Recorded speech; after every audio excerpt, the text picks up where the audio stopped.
Is snacking okay? We sure want it to be. We've been told it is for so long. Nutritionists, doctors, everybody seems to think that this is the best way to make sure that you don't overeat when you're having your meal. Now, I can tell you, when I was eating the standard diet, I was snacking. Somehow I still managed to overeat my meals. Why didn't snacking stop me from overeating my meals? Because insulin. Okay, really basic. When you eat, insulin rises. Doesn't matter what you eat. If you eat fat, you'll have a small rise. If you eat protein, you'll have a medium rise. And if you eat sugar, you have the maximum insulin rise. That means that if you eat breakfast, snack, lunch, snack, dinner, snack, in your day, you're going to have 6 insulin rises compared to somebody who has breakfast, lunch, and supper. They only have 3 insulin rises. Now, I need us to understand that that's even if for your entire day you're eating low carbohydrate foods. You're still going to have 3, 6, 9, 12, however many times you eat with space in between, you will have an insulin rise to match. What's important for us to understand about these insulin rises is that they're cumulative over the day. So it means that when I have the first one, it stacks on the second one, it stacks on the third, it stacks. Why is this dangerous? What doctors have been noticing happens to us is that sometimes our body, because we've pushed our insulin so high, cannot get it back down to baseline before we start our next day of eating. And so we go into that day of eating with now a baseline that's at a new higher level. And if that keeps happening over time, we find ourselves insulin resistant. First of all, I want to make sure that you understand that insulin resistance is also called pre-diabetes because it's the stage that happens before you become diabetic. Most people are insulin resistant for many, many years before they find out that they're diabetic. I know I was insulin resistant before I started to do my healthy keto lifestyle 4 years ago. And had I kept on that path, absolutely, I would have become diabetic.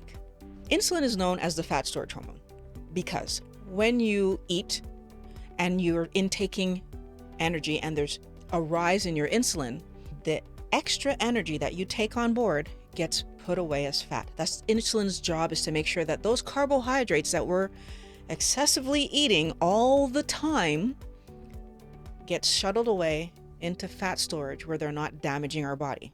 Now, can I point out that I said that carbohydrates, so sugar, causes the maximum insulin rise? Since our body keeps our blood sugar levels at 5, when we eat sugar, the insulin response is aggressive to ensure that our blood sugar levels stay about 5. So if your body isn't able to get you back to a blood sugar level of 5 in a reasonable time after you've eaten, you're now classified as diabetic. Now, one solution to this that I've heard being talked about is the idea that, well, we'll snack on foods that are more fat than carb. So things like bacon, eggs. And the good news for that is that you will have a smaller insulin rise. The bad news is that you're still having an insulin rise. But there's another piece of the puzzle that I want to share with you because I think it's the thing that we don't often think about. Most people that I speak to who are struggling with how much they should eat in a day, most people that I speak to who are doing keto or carnivore, but still find themselves snacking, part of the reason that they're even talking about it is because they still have either weight to lose or inflammation issues to solve. And in both of those cases, overeating energy still results in my body not pulling energy from me, so therefore I'm not losing weight. If I eat enough healthy fat to fuel my body will not take the fat from me. It will use the fat that I'm eating for energy.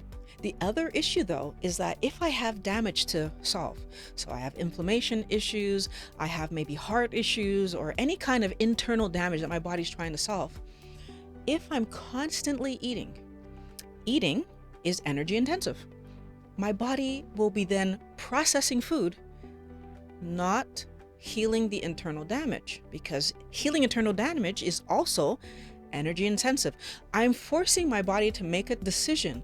Are you going to clean up my internals and help me to be healthier? Or are you going to process food? Wellness warrior, I want you to consider that if you have internal damage that your body needs to clean up, you really want to give it as much time as you possibly can to work on that internal damage. Even if I choose keto replacements when I'm having my snack, because there's often carbs in those, my body's still going to take that energy and store it away.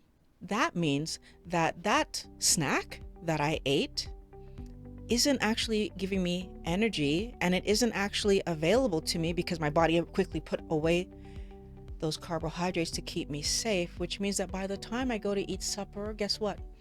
I'm still really hungry. As a matter of fact, I might be even more hungry than had I not had the snack, because if I hadn't had the snack, when I felt hungry, my body would have tapped into the energy that I'm carrying. By the way, standing here in front of you at my healthy weight, I still have months worth of fat that my body can tap into if I'm hungry and I don't eat anything. Wellness warrior, the answer to this is a mindset change. Whenever you feel hungry, the first thing I want you to do is to test if this is true hunger. The test that I suggest that you do: drink some water, a coffee, or some tea. By the time I've made my tea, usually the hunger's already gone, because usually my body went in and pulled some energy from me because I wasn't truly ready to have a meal yet. What we're truly trying to interrupt here is whether or not I'm in my habit of snacking, or if there's true hunger happening at this moment in time. That habit of snacking is going to send you a signal that says, hey, it's time to eat. And you're going to feel hungry even though you're not truly hungry. And when I would have that feeling of, oh, I'm hungry, I would have grabbed a chocolate bar, which is very accessible, doesn't give my body any time to tap into the energy that's on board, would have added sugar, which means that I'm adding fat to my body. And if you do that every day over the course of a year, how many pounds are you gaining? Well, for myself, I know I was gaining about 5-ish pounds a year. It really starts to add up. 10 years, 20 years, it's a lot of weight. So the next step of this is that if you drink something and then in a short while later you feel hungry again, that means you're actually hungry. And now you have a decision to make.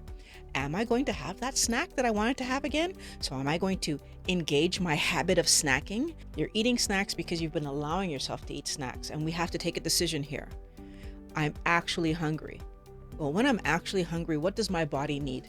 It needs building blocks and it needs energy, healthy ones.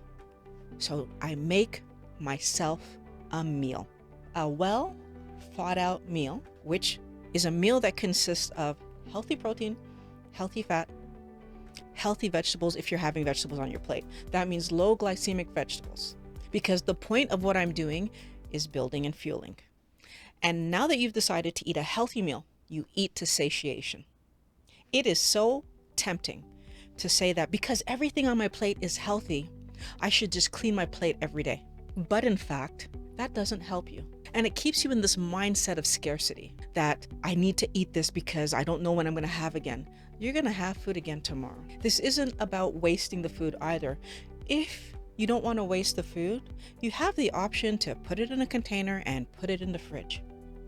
What is a waste is eating food that you didn't need, which means that now I've ingested energy that I didn't need, and my body will put that away as fat.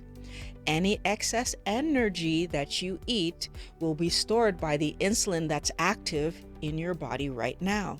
Not only does eating to satiation help us to keep ourselves lean, but it helps us to create a new conversation with ourselves that says, I don't need to chase food anymore. Food is available.